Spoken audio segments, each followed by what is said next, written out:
Salut à tous, on se retrouve aujourd'hui pour une nouvelle vidéo et vous voyez je suis pas dans le même décor que d'habitude, mais qu'importe. Aujourd'hui on va faire un nouvel épisode de Chrono Comics. Ça faisait longtemps que je vous ai pas parlé de tout ce qui était comics, essentiellement Marvel. Je ferai du DC, je vous ai promis que je ferai du DC, je vais en faire. Et donc aujourd'hui je vais vous présenter des lectures qui m'ont beaucoup intéressé en ce moment. Donc c'est parti.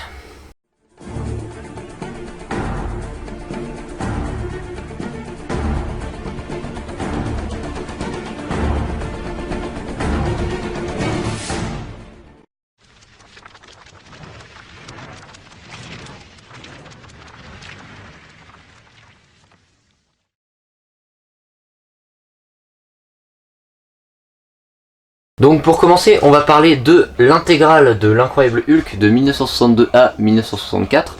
Alors pourquoi j'ai beaucoup aimé ce livre? Eh ben, faut savoir que ça regroupe les toutes premières histoires du Colosse de Jade. Donc à savoir la première histoire, on découvre que le docteur Bruce Banner est exposé à une bombe gamma et qu'il transforme en l'incroyable Hulk. Et on découvre aussi les trois premières histoires des Avengers, parce qu'il faut savoir que Hulk est un des 5 membres fondateurs des Avengers avec Thor, Iron Man, la Guêpe et Ant-Man. Et donc en fait il est un peu au centre des 3 premières histoires des Avengers, puisqu'il va quitter puis revenir dans l'équipe à plusieurs reprises. Mais ce qui est intéressant de constater, c'est que dans les premières histoires, surtout dans la toute première, Hulk était gris et il ne se transformait pas quand il était en colère, mais à la tombée de la nuit. En fait, comme un mélange du loup-garou et de l'inspiration principale du personnage de Dr. Jekyll et Mr. Hyde de Robert Stevenson. Et donc en fait on découvre plein de méchants inconnus, d'illustres inconnus qui ne reviendront jamais dans l'univers de Hulk, mais on a notamment le droit à des affrontements contre Hulk et Namor le Submariner dans des histoires des Avengers. Ce qu'il y a d'aussi intéressant sur ce livre, c'est que ça c'est pas la vraie couverture, c'est juste une jaquette comme toutes les intégrales. Alors, je vais vous montrer ce que ça donne sans la jaquette justement. On se retrouve avec un livre qui a une allure de vieux livre, vieux roman un petit peu, mais à l'intérieur ça nous donne un petit peu des illustrations de ce type, de vieilles bandes dessinées américaines. Vous avez peut-être déjà vu ce genre de bandes dessinées, de comics en tout cas. Et en fait on a ici donc la petite jaquette là, et puis les 6 histoires de Hulk et les 3 histoires des Avengers promises, ce qui nous fait donc au total 9 histoires vachement intéressantes pour ce héros. Donc voilà, c'est à peu près tout pour ce livre.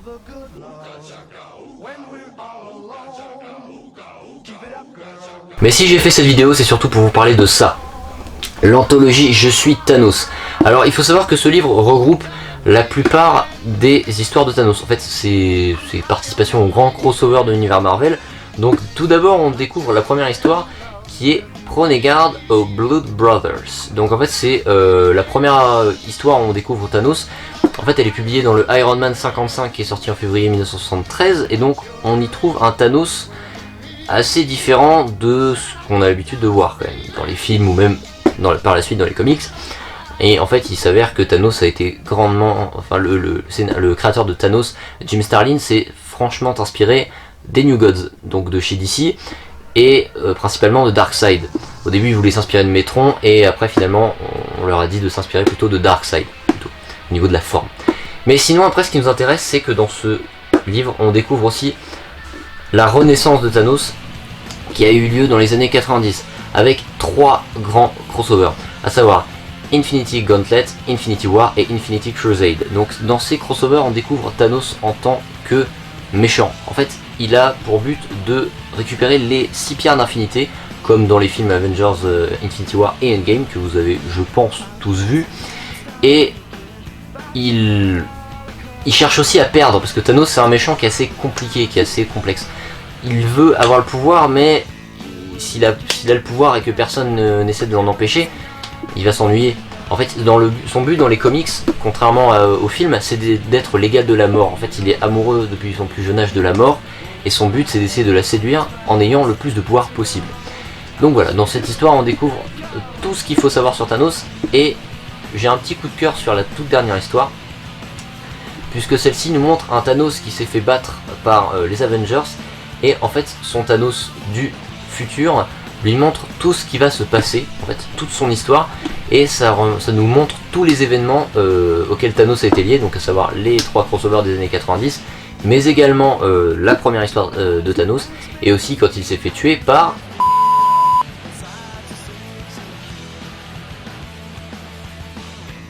Donc maintenant, on va parler prix, parce que tout bon comics a un sacré prix.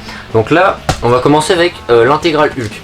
Alors, cette intégrale, faut savoir que comme toutes les intégrales, elle vaut environ 35 €. Alors, c'est pas donné, mais si vous êtes fan d'histoire de grosses histoires, et en particulier de Hulk, il faut l'acheter. Il la faut, ou celle-là, ou d'autres intégrales. Hein. Après, ça dépend quelle est votre période préférée pour le personnage. Après, pour le deuxième, pour ce qui concerne cette anthologie Je suis Thanos, il faut savoir qu'elle coûte 45 $. Alors je sais pas combien ça coûte en France, étant donné que je ne l'ai pas acheté en France, je l'ai acheté au Québec. Mais voilà, donc ça vaut 45 $. En France, ça doit valoir à peu près, dans ces eaux-là, c'est genre entre 40 et 50 €.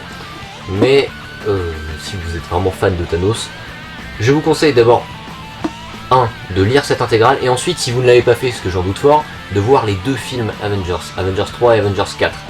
Je vous conseille vivement de le faire si vous ne l'avez pas fait. Cette vidéo est à présent terminée, j'espère qu'elle vous aura plu. N'hésitez pas à vous abonner, à mettre un petit pouce bleu si la vidéo vous a plu. N'hésitez pas à la commenter, à la partager, et puis moi je vous dis à une prochaine. Salut à tous.